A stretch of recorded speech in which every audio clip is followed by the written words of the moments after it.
Lindsay Love, welcome to the show. Yay! I'm so excited to be here. Thanks for having me. Yeah, it's always fun. It's just a friend date, you know. I I'm like, I know. haven't had a chance to catch up with you, and this is so much better than a Zoom because hopefully we'll be providing value to our audience, but also we can have a conversation that maybe we wouldn't have had a chance to get. So I'm very Yeah, excited. me too. I've been very excited to connect with you. I actually don't remember the first time we met because I know we've met through philanthropy. We met at the Arizona Pet Project Gala. I do remember Mhm. you were speaking at, I believe it was the Dream Bigger event. Oh, wow. Was it Dream Bigger? I think Yeah. it was downtown Phoenix.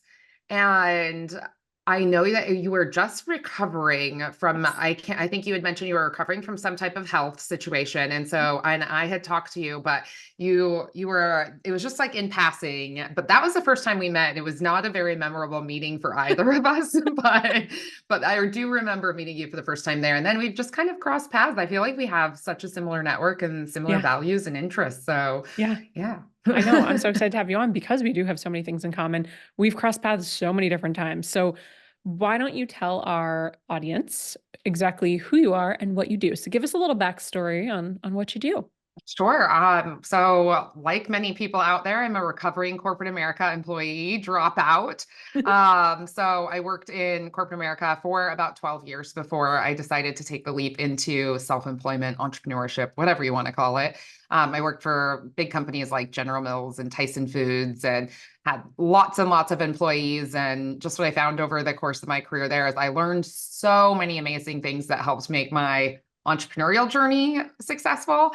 But what I didn't like was not being able to see like a tangible impact on the overall organizational results. And so I didn't really actually go into entrepreneurship totally willingly. I kind of scaled from like bigger companies down to smaller companies. My last company was this tech startup, and they weren't doing very well, and so they laid off our sales force.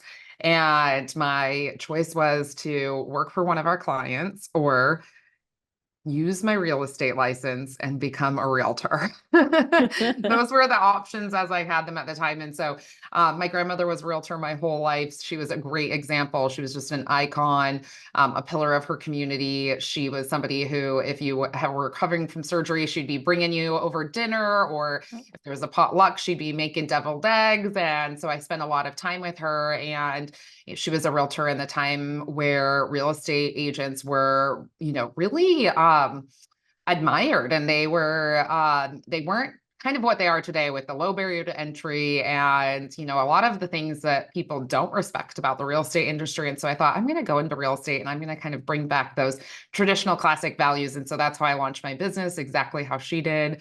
I did 100 open houses my first year to launch my Wow. business. And then from there, I've just kind of grown my businesses all under the real estate portfolio. So now I have a small group coaching program called Legacy Agents. It's a 12-month mastermind program for successful women in real estate. And then I have a small portfolio of real estate properties. And I'm just starting to dabble in some digital stuff. So that's kind of been my journey professionally, but I'm married. I have two dogs and a cat. I live in Arizona, and I like all the basic things, trashy reality TV shows and champagne and the usual. Well, and let's not forget, I can see it over your shoulder. One of the Oh yeah. brand new extensions of all of the businesses, your brand new book, I know. Becoming a Legacy Agent. I like that I forget that piece. I'm also an author now, and that is very weird. I So don't know cool. why. How long It did it is take you to cool. write? So I'm an accidental author. I think I always thought that I would write. I've been writing forever. I was editor in chief of my high school newspaper, and I had a blog in the 2000, early 2000s called The Hamblin Happenings. It was my old last name. And so I've always really loved writing. So I thought I'd write like some fiction romance novel. I've actually started a lot of them. I should resurrect Have them. They'd you? probably be hilarious. Do But it. Do it. I'm not sure if you're familiar with Jake Helfer, a Big Idea to Of bestseller, course. but he is a friend of mine, and we were in Chris Harder's mastermind together, which I know we have overlap there as well. And he invited me to his in-person event out in Marina Del Rey. I went as kind of what in my mind was a seat filler. Mm, But by the end of the weekend, I realized like, this book is kind of going to write itself. I had all of the content. I'd already done all the work. I created the mastermind, and all I needed to do was then package that up into a book. And so I started that in October. I wrote the outline and at the event, left and signed up for the program. So I did about 4 weeks with an author coach that helped me really refine the outline. And then I wrote, basically, I swapped my gym time between December and February. So I wrote from 5 a.m. till 7 a.m., December through February, to get my draft done. And so that was really the bulk of the writing. And then the rest was editing, cover design, and formatting, and launched it on my 40th birthday on May 30th. So it was pretty Incredible. fast. Yeah. Yeah, that is really fast. You know, he was a client of ours, right? Oh, I didn't know that. He's Yeah, amazing. he So, is. well, no surprise, no Yeah, surprise. He's one of the best speakers too. he's a Oh my phenomenal gosh, speaker. Yeah. such a great speaker. He'll get you hyped. Wow. Wow. Okay, cool. So he actually was at that event too. He spoke at Dream Bigger as well. He did. Yeah. Yeah, I totally Yeah. forgot about that. Yeah. Small Too world here funny. in the entrepreneurial I know, in entrepreneurial space. Are land. you from Arizona? So I'm not from Arizona, but I've been here, let's see, I've been Long here time. since 2006. Yeah. But I'm from Utah, originally born and raised in Utah, grew up in Park City, non-Mormon family in Utah. That's normally the first question I get asked, or at least the look I get of like people curious. And then I'm like, I Really? drink. And there's nothing wrong. I was raised in a very heavily Mormon community with a lot of my closest and favorite friends. But I came here for college. I went to U of A, came here in 2006, and never envisioned my life like playing out in one geography. But here we are still, like, what, 22 years later? No, I came here in 2002. Sorry, I got my dates wrong. Wow. 2002. Yeah. Yeah. It's been a minute. Wild. Hmm. Oh my goodness. Such a long time. Okay. So you've had a bunch of different career paths. You've had a bunch of different career changes. Talk me through some of the things that have come up for you when you've made those different leaps, like mindset wise, because so many of our listeners, lots of them are entrepreneurs, and then a lot of them are like the dreamer who wants to come into entrepreneurship, someone who's still in a 9 to 5. And I know for me, when I left my 9 to 5, there's a lot of those fears of, what if it doesn't work? And am I crazy? Like, I have benefits, pension, all these things. So Oh have you man. had to kind of navigate any of that? Oh yeah, I had a full pension at General Mills, like a real pension, like the old school pension. So it was very difficult to leave. I think it I think that when the pain becomes bigger, then you'll start to recognize it. For me, I always have been a really big fan of like finding examples from your past that prove otherwise. So kind of teasing out where it's fear versus like fact, right? So um I have survived 100% of the hard things that I've been through. And so anytime I'm like kind of up against something that's scary, like the corporate change wasn't easy. I mean, going from a W-2 to a 1099, especially in real estate where you do all the work and maybe earn the income at the end, and it's a big maybe. Yeah. And you might do the work several times and still not be paid. So, the mindset from that security and safety of having a paycheck to having this, the somewhat scarcity of not really certainty of when that income is going to come, it's very scary. So a lot of people are like, oh, build your side hustle. I'm a cannonball girl. I'm an all in. Same. I have two speeds, 0 miles an hour or 100, and there's nothing at all. So, for better or worse, I do everything with my whole heart. So I think that looking for examples in your past of where you've succeeded, one of my mantras, which I always think is really weird when I share it, because I'm like, this is kind of embarrassing, but I always say to myself, I'm like a cat. I always land on my feet. Which I have a cat and he actually doesn't always land on his feet, but the mantra stays true. I think you just have to look for examples of where you've succeeded or overcome things that you thought were impossible in the past, in order to find that courage to take inspired action for the future. I love what you said, though. You've survived 100% of the hard things you've been through. And I think anyone listening, as much as there's pain sometimes, it's like, so have you, you, the Yeah. listener, and like, so have I.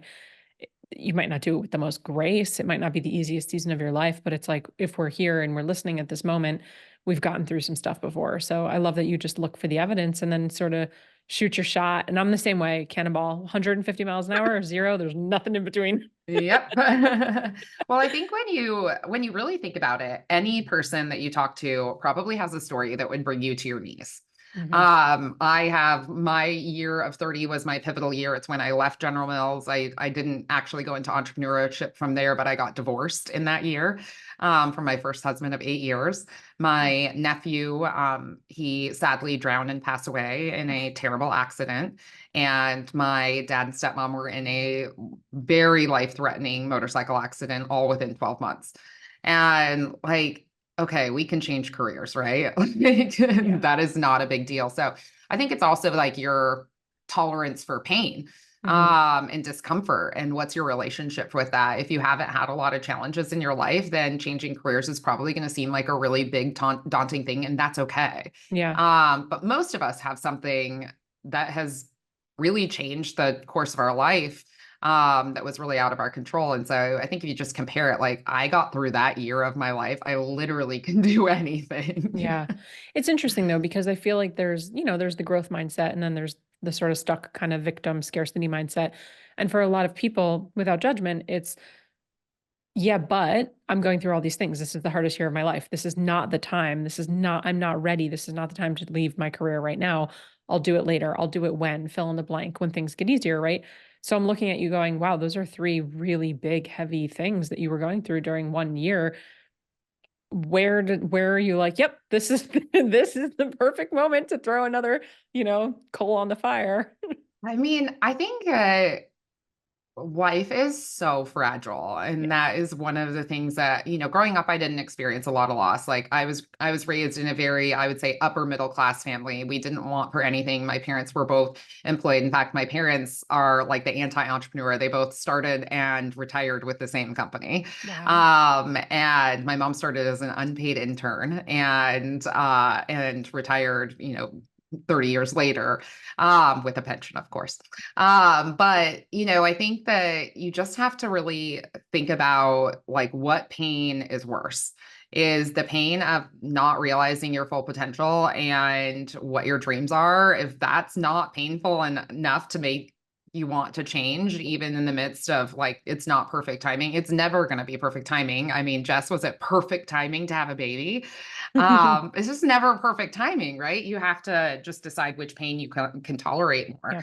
Yeah. So even in the midst of all of that, sometimes when things are burning down, it's like, let's just burn everything down. Hmm. We're just Yeah, going to really it's almost start over here. easier. Yeah, it's almost Yeah. easier sometimes to just clean slate, fresh canvas, whatever you want to call it. It's like we're just rebuilding at this point and Yeah, everything goes absolutely. through rebuild. So Mhm. you're obviously into personal development. I mean, just by the way that you talk, you can hear it. I also know because I personally know you. I've had the pleasure of going out to dinner with you. Like we've had a relationship. So like I know that you're into personal development, but it's also a really big part of your business. And when I think Mhm. of kind of the coaching arm of your business. So like you said, you have some properties of your own. You're still doing some realtor stuff. You helped us with something in Arizona, which was incredible. Phenomenal realtor if you need help in Arizona, just saying. So Thank you. the kind of coaching arm that I see of your business, where you're running this mastermind, you're helping other realtors with their businesses, personal development is a huge piece of what you do. What's sort of your shtick? Like, what's your favorite? Is there certain books? Is it meditations? Like, what are you Mm, into? It's so funny. There's not like one thing. I mean, there's three assessments that I think are fundamental for every person to figure out what makes them their unique special sauce. So the three assessments that I think are mandatory for everyone are Strength Finders, which is a Gallup product. I've been doing that since I was in my 20s. I did it in corporate America. And I think focusing on things that you're already good at and putting rocket fuel on those things, like some people don't realize what they're good at, which is Yeah. wild. We actually are told and taught most often growing up about things that we're not good at. And we spend the majority of our life focusing on bringing our weaknesses up to parity versus putting rocket fuel on our natural talents, which is just like wild to me that's normal. So I would say Strength Finders is definitely kind of like a tool that's been really helpful for me and I leverage with everyone. The second one is Enneagram, which I know a lot of people love Enneagram. It's just been a tool that's helped me understand myself. Are you a three And or you're an I'm a eight? three. Oh, Are I'm you a three? definitely a Yeah. three. I thought so. I am too. But threes and eights sometimes I'm like, I'm not sure. Maybe you're Yeah. an eight. Yeah, you're a three. Okay. Yeah, definitely a three, and sometimes I look like a two, but I feel like a four. So I Mm, don't know what's going on there. I yeah. have this need to be like this unique, not do everything the way everyone else does and but then I love the teacher side of things too and the helper side of things. So Enneagram's been super powerful. And then I would say most recently is human design. And that has helped me even further my understanding of aligning what I'm doing within my business to things that work with my natural energy source and things that work for me. So it makes a lot of sense that I started my business in open house and why I felt comfortable in open houses, because people were coming to me. I'm a projector. Projector. Yeah, same, me too. So yeah, so people were coming to me. Whereas like if you ask me to cold call somebody, I'll play dead. I will do any number. I'm sick. My phone's broken. Like there is a lot, like cold calling is just not something that's Really? ever going to happen. Like, no, I Yeah. mean, if it's just not going to happen. So, Yeah. understanding that. And so I utilize all three of these assessments